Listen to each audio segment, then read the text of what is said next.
Today, we're looking at the life of Daniel Dancer, not one of the vapid smiling faces from Dancing with the Stars. This Daniel Dancer was more famously known as the Miser of Pinner. And some of the details of this life are absolutely disgusting. So please, to be warned ahead of time. Carrying on from our look at John Elwes in the last video, we now look at one of his contemporaries, but with a very different personality and whose behaviors were bizarre yet compellingly shocking. So, who exactly was Daniel Dancer? This handsome chap was born in Middlesex, a county immediately to the south of London, in 1716, just 2 years after John Elwes, and by the time of his death, he was estimated to be worth £65,000.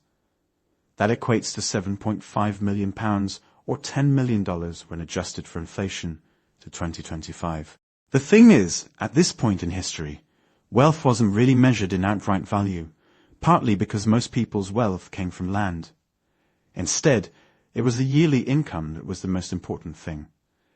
If you have ever read Pride and Prejudice, you may remember that Mr. Bingley was worth almost £5,000 a year. And Miss Darcy? Well, Miss Darcy was worth double that at £10,000 a year. And Pride and Prejudice was set in the year 1812, some 18 years after the death of Miss Dancer.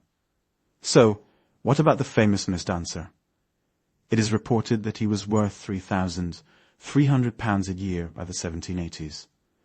That's the equivalent of £380,000, or $500,000 when adjusted for inflation, to 2025. So, what did Daniel do with this river of capital? Did he live like the heroes of Pride and Prejudice? Summer in his country hall and winter in London, with the occasional trip to the continent? Well, actually no. It seems he did absolutely nothing of any use with this money. He simply hoarded it and lived in poverty. This man didn't even have the sense to invest in businesses, gilts, or even trust the money to a bank. He kept all his money in gold and silver coins, which he hid in and around his house. This might sound like quite eccentric, possibly even odd behavior, but quite frankly, Daniel was born into a family of weirdos. Both his father and grandfather were renowned misers, preferring to hoard their cash rather than spend it on the basic necessities of life. Some tales of his father tell of a man who, despite being a wealthy yeoman farmer with more than 80 acres of land in Harrow, refused most of the basics of family life. It's said the family lived with virtually no furniture. The father believed that comfort bred idleness, and that a good farmer shouldn't waste money on unnecessary things like chairs or cushioned beds. It's said that they sat on blocks of wood or upturned barrels, and the beds were heaps of straw that were reused until they decayed. Meals in the Dancer household were sparse, often just boiled vegetables, mainly turnips and carrots. Daniel's father disapproved of meat or bread that hadn't been grown or bartered locally. They rarely had salt or butter, which were considered extravagant. Even tea was banned, because it was viewed as an unnecessary luxury. In a similar vein, clothing was threadbare. Daniel's father discouraged buying new clothes. One anecdote says he wore the same wool coat for over 20 years, repairing it with whatever cloth was at hand, often old sacks or discarded rags. A habit that clearly rubbed off on Daniel, who became infamous for doing the same in later years. Despite being a wealthy man, Daniel's father reveled in living like a pauper. Even in old age, he refused to pay for help on the farm. It was said that he considered paid labor sinful and insisted that his children do everything themselves. He even resisted buying tools if he could borrow or improvise them. After his father's death in 1736, when Daniel was just 20 years old, he inherited the estate. At this time, it amounted to approximately 170 acres of farmland, including 80 acres of meadowland, the farmhouse and assorted buildings, plus all the cash, gold, and silver savings that his father had hoarded over his lifetime. Daniel's two brothers moved to the city after their father's death, and little is known of them after this time. His only sister, Sarah Dancer, who apparently shared the personality traits of Daniel and their father, remained with her brother on the farm and effectively lived as his housekeeper. A rather jaunty sketch of them from the time seems to show them happily in their idyll. That is if you ignore the ragged clothes, and that Daniel has straw tied around his legs in place of trousers. When Daniel becomes master of his estate, he continued in a similar vein of miserliness to his father, actually far surpassing his father in matters of thrift and parsimony. In addition to parsimony, Daniel was also renowned as a recluse, rarely leaving his estate and almost never entertaining company. Despite their near aristocratic levels of wealth and land, their home was known as the hermitage among the local villagers, with their standard of living being far below their wealth. Because there was just Daniel and his sister tending the estate, most of his lands were allowed to lie fallow so that the expense of cultivation might be avoided. The idea of employing labor or renting the lands to tenant farmers were anathema to the dancers. He was also as frugal as his ancestors when it came to diet. Daniel mainly lived on oatmeal and vegetables which were grown on his estate. When it came to the oatmeal, Daniel would only allow the stove to be lit once a week, on a Saturday evening, and so a week's worth of oats was cooked in one go, with the remainder left to congeal in the pot, until it was gradually used over the coming 6 days. On these subsequent 6 days, when Daniel would cut slices from the congealed oatmeal in the manner of a bizarre cake, he wouldn't tolerate it to be heated, other than sitting on it for several minutes before eating it, which he argued gave it enough warmth to be tolerable. This oatmeal was only ever cooked with water from his own well, and never milk from his cattle.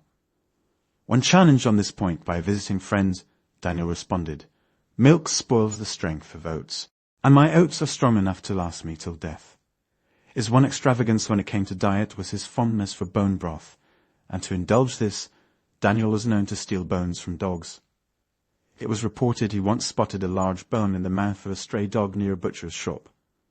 After watching the dog bury it, Dancer later returned at night to dig it up, boiled it for hours, and used the broth for multiple meals over several days. He kept a stockpile of bones in his home, stored in sacks for winter. Visitors remarked on the stench emanating from his kitchen, which was frequently nothing more than a pot of putrid broth. This basic diet was supplemented with wild vegetables which were collected from his estate and by meat, which was scavenged from dead poultry on his land, and which was apparently kept for use even long after it had become putrid. However, because Daniel and Sarah refused the work of tending to their own lands, the yield of vegetables was minimal. It was one time discovered that, on market day each week, Daniel would venture to the town square, wait until the late hours when the market had closed, and then collect all of the rotting and discarded vegetables which had been left behind in the bins. Unsellable to the local villagers, but coveted by Daniel because the free price agreed with him. Daniel apparently believed spoilage added ripeness to vegetables, and that food should never be wasted simply because it smelled bad. When asked if he was afraid of illness, he said, "A rich man's stomach is weak. I'd eat like a dog, and I am the stronger for it." In the same manner of his contemporary John Elwes, Daniel would refuse to spend a single penny on candles. Instead, he would go to bed at dusk and rise at sunlight to save the cost. He was reported as saying, "Why should I waste money on what the sun gives for free?" Daniel was once made a gift of some candles by a neighbor, which he promptly melted down and sold the wax to a local merchant. In matters of fashion, his behavior was exactly the same. His clothes were threadbare and never replaced, no matter how decayed they became. When the buttons of his shirt fell off, rather than sewing them back on, Dancer reported he used wooden skewers to keep it closed. His single coat was a symbol of his miserly pride. When a visitor once noticed that his coat had more holes than wool, and had been patched so many times it was more patch than original fabric, Dancer replied, "A new one would only bring thieves to my door." He refused all gifts of clothing, believing they were attempts to ruin his economy. In winter, he'd wrap old sacks around himself, securing them with rope and twine, and would stuff hay into his shoes and clothes for insulation, rather than buy stockings or boots. As another example of the unusual nature of the wider Dancer family, Daniel's uncle died around 1760, and because Daniel had shown himself to be the biggest miser of all the Dancer children, he became the sole beneficiary of his uncle's estate. The estate included land, property, gold, silver, government bonds, and shares in the East India Company. In total, Daniel's inheritance amounted to some £15,000, which equates to £2.6 million, or $3.5 million when adjusted for inflation, to 2025. Despite this additional windfall, Dancer continued his life of abject poverty unabated. As his miserly nature grew ever greater with age, so too did his isolation. Other than his sister, Daniel's only dealing with others arose from the sale of his hay. He was seldom seen, except when he was out gathering logs of wood from the common, or old iron, or sheep's dung under the hedges.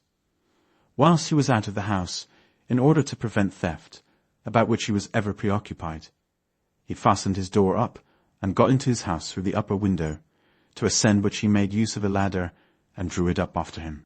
The sole person who could be said to be at all intimately acquainted with the Dancers was a Lady Tempest, the widow of Sir Henry Tempest, a Yorkshire baronet and a distant relative. It had been the intention of Daniel's sister Sarah to bequeath her own property to Lady Tempest upon her death. However, she died before completing a will. There then arose a lawsuit among her 3 brothers as to the distribution of her money, the result of which was that Daniel was awarded 2/3 of the sum on the ground of his having kept her for 30 years. As you may be able to imagine, the Dancer's home was in a terrible state of disrepair. The house was so infested with rats and vermin that he slept on a pile of straw in the loft, believing it safer than the floor. When Lady Tempest once offered to pay for repairs to his leaking roof, he refused, saying, "It'll only encourage the rain to find another way in." Once, as a sign of friendship, Lady Tempest sent in her own servants to clean the floors while Daniel was away. However, on this return, Dancer flew into a rage. He believed the freshness might draw thieves or unwanted visitors. He then scattered coal dust across the clean floor to put it right again. The friendship between Lady Tempest and Daniel Dancer continued. It was reported that she once made a gift of a large, plump chicken to Daniel. However, rather than eat it, he buried it alive, intending to keep it fresh until a later date. By the time he dug it up, the chicken had rotted, but he still ate what he could salvage, boiling the bones for soup. As disturbing as this tale is, it's certainly not the most blood-curdling instance of the man's madness. His sister, Sarah Dancer, died in 1766, and Daniel refused to spend money on her burial. Instead, he kept her body in the house for several days, until the smell forced neighbors to intervene. Authorities finally removed the corpse and buried her at public expense. After her death, he reportedly lived even more reclusively, convinced that others might try to cheat him out of her share of the estate. Although he refused to pay for his sister's burial, he secretly prepared a grave for himself on his property. He dug a hole near a hedge at the edge of his land and kept a wooden plank ready for the final sleep. When asked why he hadn't bought a headstone, he scoffed, "If the worms need directions, they'll find me anyway." Daniel Dancer died in September 1794, aged 78. His death, like his life, was marked by peculiarity. His body was discovered lying on a straw mattress in his filthy home. Despite his impoverished existence, an estimated £3,000 in cash, the equivalent of £350,000 or $475,000 today, was found hoarded in the house, along with £2,500 in securities and valuable property. He had also hidden gold coins in secret compartments, concealed in bags, kettles, and under floorboards. His entire estate at the time of death, including his land holdings, was estimated at £65,000, which equates to £7.5 million or $10 million when adjusted for inflation to 2025. Daniel Dancer was buried in Harrowweald. His tombstone is plain and makes no mention of his eccentricity or wealth. Lady Tempest, his last remaining companion at the time of his death, is believed to have convinced him to write a will, although he was reluctant and paranoid about being cheated. At his death, Daniel bequeathed his estate to Captain Holmes, his closest relative. The house Captain Holmes inherited was described as a most miserable, decayed building, for it had not been repaired for more than half a century. It may be considered somewhat shocking that a man of these peculiar habits managed to live to the ripe old age of 78, considering how badly he treated himself, and especially when considering the average life expectancy in England at this time was just 40 years. Anyway, if you're interested in learning more about this peculiar character, a book was published shortly after his death titled The strange and unaccountable life of Daniel Dancer, who died in a sack, though worth upwards of £3,000 a year. Thank you for watching, and I hope you'll join me next time for more of the same.